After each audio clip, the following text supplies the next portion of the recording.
How's it going, Airsofters? We're back again with kind of a review-like video. Well, just me talking about the airsoft site that I recently visited anyway, which is Holmans Test Mine in Cornwall. Holmans Test Mine, wow. We are so lucky to have places like this in the UK. For those of you that know the UK, Cornwall is the county that is furthest south in the UK. You don't go through Cornwall to go anywhere else. Cornwall is very isolated down the southwest-hand side of the UK. It's miles from anywhere and it only borders one other county in the UK. It is very beautiful down there though. It's known to be a destination for UK holiday makers staying in the UK. Its climate is warmer and drier than the rest of the UK usually, and it also has amazing beaches and beautiful towns and villages. Anyway, you don't need to know a geography lesson about Cornwall. We're here to talk about Holmans Test Mine. I believe Holmans Test Mine is still an actual working mine and that they test stuff down there. Hence the name, Holmans Test Mine. They test drills and like new mining type drills and explosives as well. I don't know if I'm wrong here. I think I heard that someone said that they do government testing of explosives down here. The UK government. I don't know if that was true or not, or whether I imagined it or dreamt it or something. But yeah, anyway, they definitely test explosives. Whether they're government explosives, I don't know.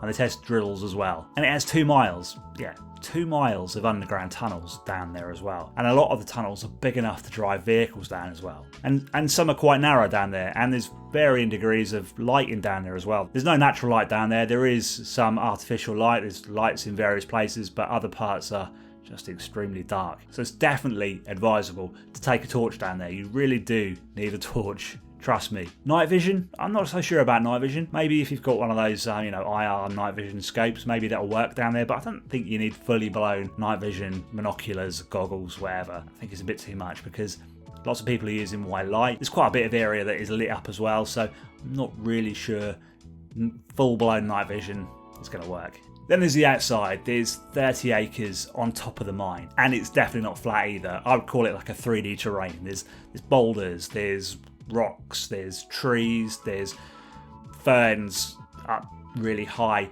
and it's quite hilly in places. It's quite hard going in certain areas. There's also a quarry as well, which is sometimes in play, and it's quite interesting because you can go to the top of the quarry and you can also play down in the bottom of the quarry as well. There is like a safety wire that goes around the top of the quarry to stop you from going over the side. And everything is quite close to the car park. There's really not a great deal of walking to be done. A couple of minutes walk and you're at the entrance of the mine, and a few minutes walk and you're at the outside area as well. So really not a great deal of walking to be done, but the terrain is quite hilly. The game time was split maybe 50-50. So 50% of the time we were outside and another 50% of the game time was spent in the mines. And I believe that does change if the weather's really bad. They do spend more time inside the mines. There was a vehicle in play. I'm not really sure what its point was, but it was being used mainly as cover by players. Then we had a short break and the next game was down in the mines. I really can't remember what the objective was for this. I was too busy wondering about, am I going to get lost? How dark is it down there? Where the hell do I go? And things like that. And I just forgot all about what the objective was. After lunch, we played outside again, and it was like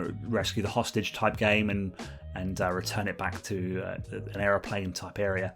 And then we were back in the mines again after another break, and it was like a cash grab type game, which was really fun. Down in the mines, there was no smoke allowed for obvious reasons. It would just linger about for a lengthy period of time, and it's probably not good for people's lungs. So there was no smoke in the caves, but smoke was allowed outside. Pyro is allowed in the caves, and pyro is allowed outside as well. Down in the mines, you do need to wear a helmet. They are compulsory down there. No helmet, no playing in the mines. You can play outside without a helmet, and like I said, the games weren't mixed, so you're either outside or indoors. So if you didn't want to wear a helmet while you were outside, you didn't have to, but you do in the mines. And I do believe if you didn't have one, you could hire one for a small fee. So one of the main things that made my day down at Holmans Test Mine was that there was no complaining. I just couldn't believe it. There was no one complaining about hit taking. There was no one complaining about being overshot. It was weird, but it was lovely. It was brilliant. There must be something in the air down there keeping the people of Cornwall really happy, because they were just really happy airsofters. And it was just so refreshing to game with them all. The walk-on price for Holmans Test Mine is £20. 20 quid. That is just a bargain. If that place was in the Midlands somewhere, you'd be paying £35 to play there. But unfortunately, where they are, the back end of nowhere, I guess they struggled to get lots of players down there. There was about 40 players down there.